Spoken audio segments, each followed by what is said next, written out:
रुझान। और फिलहाल ये जानकारी आप तक हम साझा कर रहे हैं। एक और बड़ी खबर आप तक पहुंचाएं वो ये कि ग्वालियर से बीजेपी के भारत सिंह कुशवाहा आगे चल रहे हैं। खरगोन से गजेंद्र सिंह पटेल फिलहाल आगे चल रहे हैं। तो इस वक्त की बड़ी जानकारी, दमोह से बीजेपी के राहुल सिंह लोधी फिलहाल बढ़त बनाए हुए हैं। शहडोल से बीजेपी की हिमाद्री सिंह बढ़त बनाती हुई रुझानों में नजर आ रही हैं। तो ये बड़ी जानकारी आप तक साझा कर रहे हैं। कौन कहां सीट से आगे चल रहा है वो हम आपको बता रहे हैं। ग्वालियर से बीजेपी के उम्मीदवार भारत सिंह कुशवाहा फिलहाल बढ़त बनाए हुए हैं। और देखिए ये अभी रुझान है, इन पर स्पष्ट तौर पर फिलहाल तो कुछ नहीं कहा जा सकता, लेकिन रुझानों में फिलहाल 29 सीटें मध्य प्रदेश की और 29 की 29 सीटें बीजेपी के खाते में आती हुई नजर आ रही हैं। खजुराहो से बीजेपी आगे चल रही है, ग्वालियर से बीजेपी आगे चल रही है। अलग अलग सीट से हम आपको बता रहे हैं कौन कहां से आगे चल रहा है। भोपाल सीट से भी बीजेपी प्रत्याशी लगातार आगे चल रहे हैं। हालांकि कहीं कहीं पर हम देख रहे हैं कि लीड थोड़ी सी कम हो रही है, मार्जिन थोड़ा सा कम आगे पीछे चल रहा है, लेकिन फिलहाल जानकारी यही है कि मध्य प्रदेश की 29 सीटों पर फिलहाल बीजेपी बढ़त बनाए हुए है। ये ग्राफिक्स के माध्यम से आपको कुछ चेहरे भी दिखा रहे हैं। डॉक्टर राजेश मिश्रा सीधी से बीजेपी के प्रत्याशी हैं। फैसला होना बाकी है, लेकिन रुझान सामने आ गए हैं। ग्वालियर से बीजेपी के भारत सिंह कुशवाहा 11,000 मतों से आगे हैं, ये हम आपको बता रहे हैं।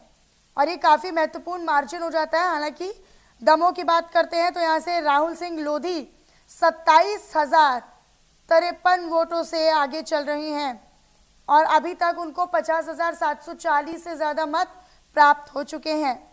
इसके अलावा रायपुर की भी आपको जानकारी देते हैं। छत्तीसगढ़ की राजधानी रायपुर की जब हम बात करें तो रायपुर लोकसभा सीट से बीजेपी उम्मीदवार ब्रजमोहन अग्रवाल आगे चल रहे हैं। पहले राउंड में ब्रजमोहन अग्रवाल को 25,365 मत मिले हैं। तो देखिए वो लगातार आगे चल रहे। विकास उपाध्याय जो कि कांग्रेस के प्रत्याशी हैं, फिलहाल उनको 14,000 से ज्यादा वोट, लेकिन वो पीछे चल रहे हैं। ग्राफिक्स और टैली दोनों आपको टीवी स्क्रीन पर हम दिखा रहे हैं। उज्जैन की बात करते हैं तो पहले राउंड की मतगणना यानी काउंटिंग उज्जैन में पूरी हो चुकी है। यहाँ पर बीजेपी उम्मीदवार अनिल फिरोजिया 16,815 और कुछ मतों से आगे चल रहे हैं। बीजेपी प्रत्याशी को 33,900 से ज्यादा वोट मिले हैं, जबकि कांग्रेस प्रत्याशी महेश परमार फिलहाल पीछे चल रहे हैं। तो ये तो था रायपुर सीट का आंकड़ा।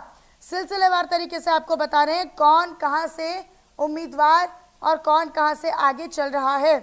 तो बेहद ही रोचक मुकाबला। हालांकि अभी शुरुआती रुझान में मध्य प्रदेश में एक तरफा मुकाबला बीजेपी के पक्ष में जाता हुआ नजर आने लगा है। तो बीजेपी मध्य प्रदेश में सभी 29 सीटों पर बढ़त बनाते हुए नजर आ रही है।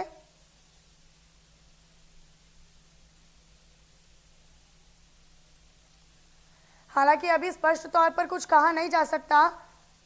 अक्सर ये होता है कि शुरुआती रुझानों में जो आगे कोई कैंडिडेट चलता है और जैसे जैसे काउंटिंग आगे बढ़ती है, कई राउंड्स होते हैं, कई राउंड काउंटिंग के बाद जो शुरुआती रुझानों में आगे चलता है वो पीछे हो जाता है और जो पीछे चलता है वो आगे बढ़त बना देता है।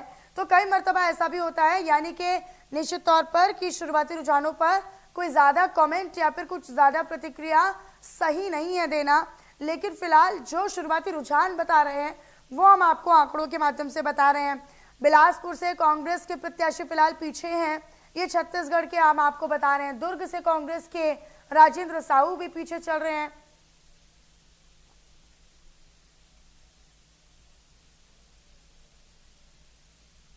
संतोष पांडे राजनांदगांव से छत्तीसगढ़ में बीजेपी के प्रत्याशी फिलहाल पीछे चल रहे हैं। छत्तीसगढ़ में भूपेश बघेल राजनांदगांव में कांग्रेस के प्रत्याशी आगे चल रहे हैं। तो राजनांदगांव तो वैसे भी भूपेश बघेल का गढ़ रही है और यहाँ पर वो जाते हैं लोगों के बीच में। भूपेश बघेल का देखिए अच्छा खासा प्रभाव है उनकी सीट पर, और जब कोई बड़ा नेता चुनाव लड़ता है तो वो आसपास की सीटों पर भी उनका प्रभाव डालने की कोशिश करता है।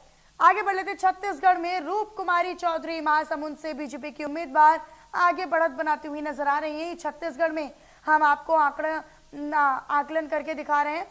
छत्तीसगढ़ में ताम्रध्वज साहू महासमुंद से कांग्रेस के प्रत्याशी पीछे चल रहे हैं। इसके अलावा छत्तीसगढ़ की बिलासपुर सीट से कौन आगे है? तोखन साहू बीजेपी के प्रत्याशी, वो फिलहाल छत्तीसगढ़ की बिलासपुर सीट से आगे चल रहे हैं। तो यह हम आपको ग्राफिक्स के माध्यम से बड़े ही सरल आसान तरीके से बता रहे हैं।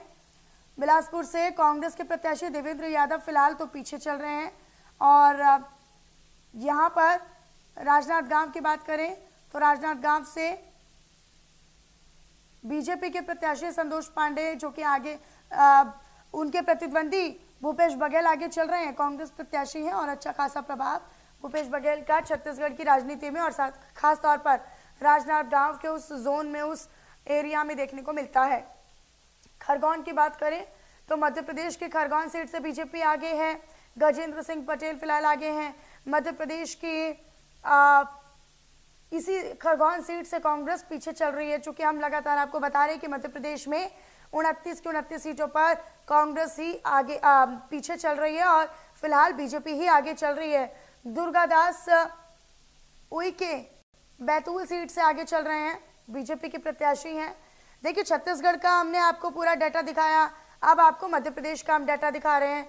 रामू टेकाम बैतूल सीट से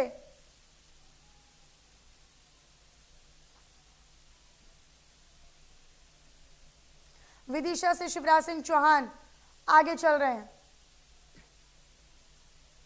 विदिशा से कांग्रेस के उम्मीदवार हैं प्रताप भानु शर्मा, ये यहां से पीछे चल रहे हैं। हालांकि विदिशा से लगातार शिवराज सिंह चौहान, वहां पर उनकी लोकप्रियता, और मध्य प्रदेश में हमने देखा गुना में, आप जान लीजिए गुना में ज्योतिरादित्य सिंधिया आगे चल रहे हैं। और जब हम सीटों का आकलन कर रहे हैं, इन सीटों की बात करते हैं तो काफी महत्वपूर्ण हो जाता है छत्तीसगढ़ और मध्य प्रदेश में।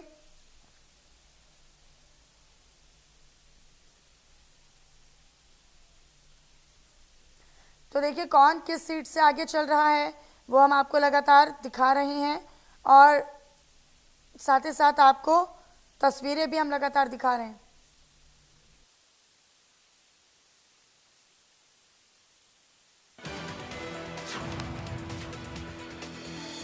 आप तक साझा कर रहे हैं।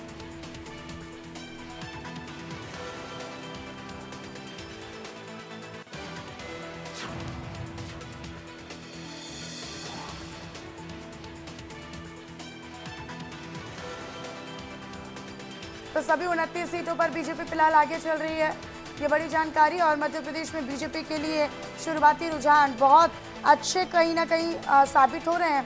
फिलहाल ये शुरुआती रुझान है, अभी कुछ भी कह पाना बहुत मुश्किल हो जाता है शुरुआती रुझानों में और स्पष्ट तौर पर कुछ सटीक तरीके से कहा नहीं जा सकता। लेकिन मध्य प्रदेश में फिलहाल शुरुआती रुझान जो कह रहे हैं वो ये कि बीजेपी के लिए बहुत बड़ा जनाधार है, बीजेपी के लिए शुरुआती रुझान में बहुत बड़ा मैंडेट है और 29 की 29 सीटों पर फिलहाल बीजेपी और बीजेपी के उम्मीदवार बढ़त बनाते हुए नजर आ रहे हैं।